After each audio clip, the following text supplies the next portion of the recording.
Dungeons 3. Is it worth a buy, guys? Is it?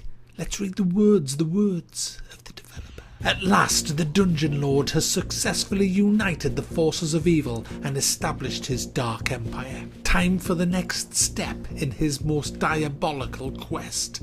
Expansion. So what is Dungeons 3? Well, it's the third time lucky from Realm Forge Studios of actually making a good Dungeon Keeper game. The first two weren't that good. This one is. They've cracked it, guys. They've actually done it. And there's no one more happy about that than me, because I've been wanting to play Dungeon Keeper redone for a long time. I actually did a review of Dungeon Keeper not so long ago. It's a game I played years and years ago, and I did it as a retro WAB. I think it was earlier this year. But anyway, we now have a version of that is not only as good as Dungeon Keeper, but it's added its own innovations to it to make it even better than Dungeon Keeper. That's right, this is better than Dungeon Keeper. You see, Dungeon Keeper was all about managing a dungeon. Now this is about managing a dungeon as well as attacking on the land as well, above your dungeon. The action takes place on the surface and under the surface, which Dungeon Keeper didn't. Now, I accept that the dungeon isn't as great as Dungeon Keeper. There isn't as much room as there was in Dungeon Keeper, but because you've got the added surface stuff going on, that doesn't really matter. That just adds so much more. You see, with this game, you have to bring the battle to the humans on the surface as well as defend your dungeon heart. So if you're not familiar with Dungeon Keeper, here's a quick outline of what the game is, and well, what this game is, not so much Dungeon Keeper. You have a dungeon heart, and if that dies, you die. Game over. So you have to protect your dungeon heart. You do that by building traps in a series of rooms and building up an army all underground. You build nothing on the surface. It's all underground. Now you need to have gold to do that, and there's gold to be found hidden in the fog of war in the rock down below, and you have these workers that you use to dig out the gold. Now you're going to need more workers, you're going to need armies, you're going to need rooms, you're going to need traps. There's a whole load of stuff to research, and so you start researching using gold only, but that won't get you very far. You can't research a lot with just gold. You need evilness and evilness can only be got by doing a few incursions on the surface and taking over these portal things that drip feed you evilness. But the humans on the surface aren't going to sit back and let you do that, and they will, try and take them back. So there goes the game. You have to defend your portals on the surface as well as construct your army and look after your dungeon below, because the humans are going to find the entrance to your dungeon, and they're going to start sending mages, healers and knights and all manner of things down below, constantly sending waves of more and more stronger and powerful humans to kick your ass.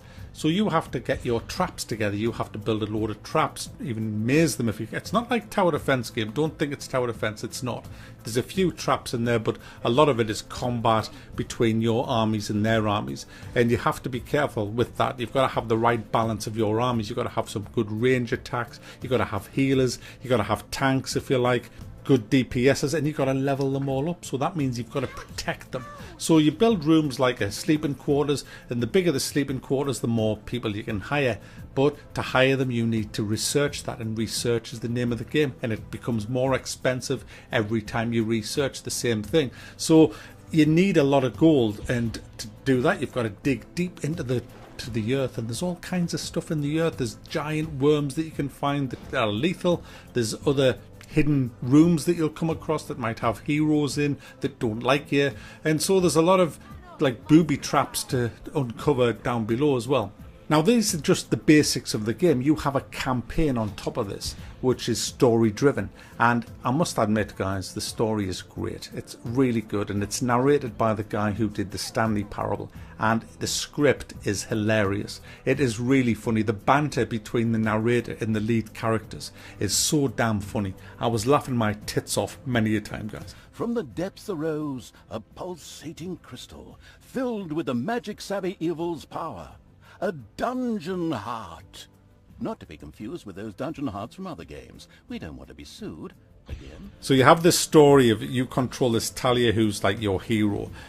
She was a good girl until you possessed her right at the beginning of the game, and she's now turned into a bit of a Gollum character, where there's the split personality, the good side and the bad side talking all the time, but essentially she is who you are using to wipe out humanity.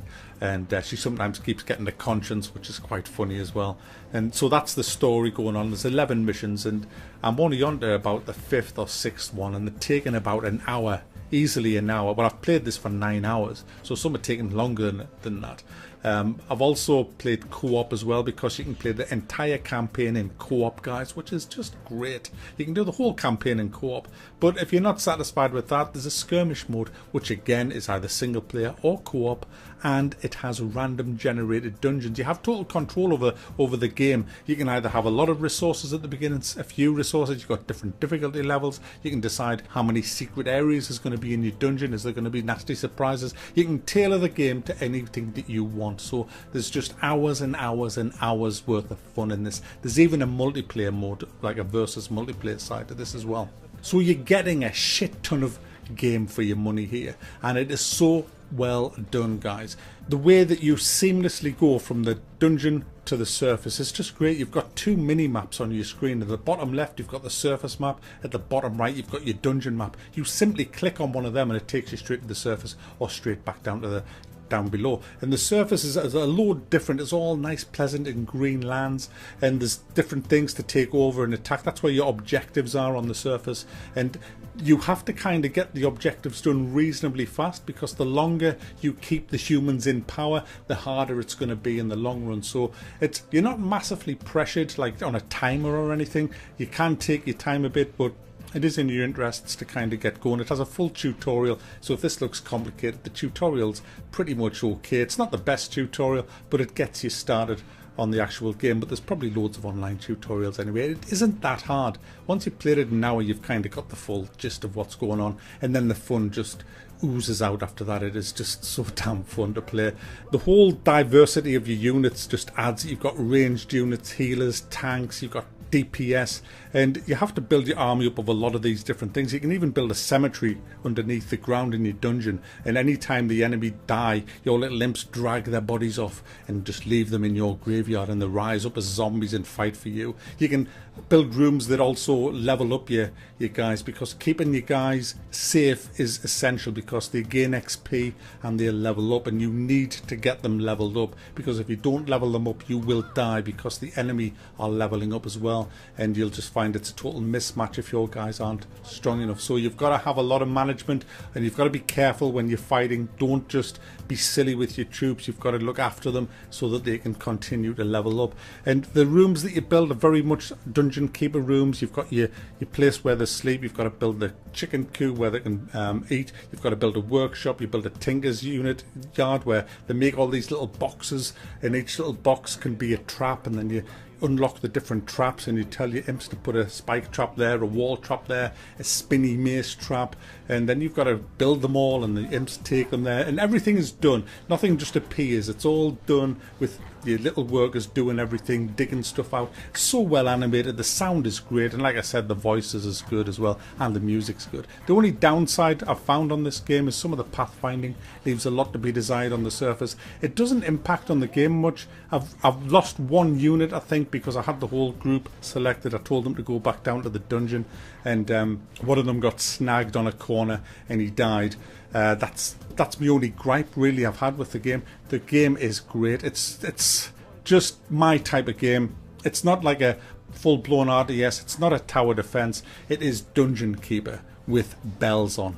That's what it is. Yeah, I don't feel as evil as I did in Dungeon Keeper. I think the original Dungeon Keeper was a bit more evil, in the sense of a bit more sadistic with what you could do. It was a bit more pushing the boundaries. This is a little bit tamer in that aspect, but man, it looks so good and it plays so well, and it is definitely worth a buy. In fact, to be honest guys, I bought 2 copies of this. I bought myself a copy. I think I bought mine last night, played it an hour before I went to bed, but I was wrecked. I've done like 9 hours on it today. Bought my girlfriend a copy as well, and we're playing a co-op, and we're both freaking loving it. And because this year's been so shit, this is actually contender for my game of the year. I'm absolutely loving it. Way better than Dungeons 1 and 2. So if you are interested in buying it, I do have some good news. Green Man Gaming do it. And if you want to help the channel as well, you can click the link in the description. That'll take you to Green Man Gaming. You get 20% off because it's 10% in the store already once you're a member of Green Man Gaming. And then there's a code that you can add. It gets you 10% off everything in the store. To be honest, I bought Wolfenstein yesterday and I bought South Park, which I'm doing tomorrow. So yeah, but yeah, I have to buy all my games. It sucks, but there you go. So anyway, guys, that's Dungeons 3. It is well worth a buy if you're into this type of game. Great fun.